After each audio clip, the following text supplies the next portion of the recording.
মেহেরপুরের চাষিরা নীলচাষ অনীহা হলে লাঠিয়াল দিয়ে আমঝুপি, ভাটপাড়া, রতনপুর, কাথুলি, গোয়ালগ্রাম, সাহেবনগর, রসিকপুর, সুলটাকা, বেতবাড়িয়া এলাকার জমি থেকে ধানের চারা উপড়ে ফেলা হয়েছে।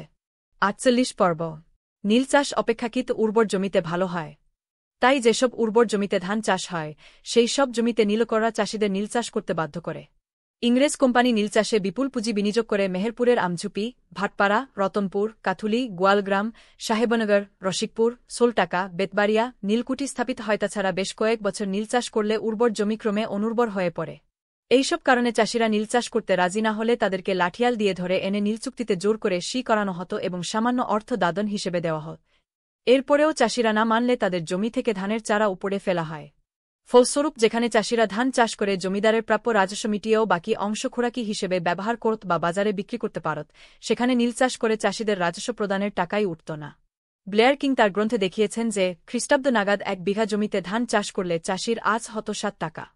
অন্যদিকে নীলচাষ করলে আজ হতো ১/৩ কম। এদিকে ধান চাষ না হওয়ায় বাজারে ধানের দাম বৃদ্ধি পায়। ফলে চাষিদের খেয়ে পড়ে বেঁচে থাকাটাই দুষ্কর হয়ে ওঠে।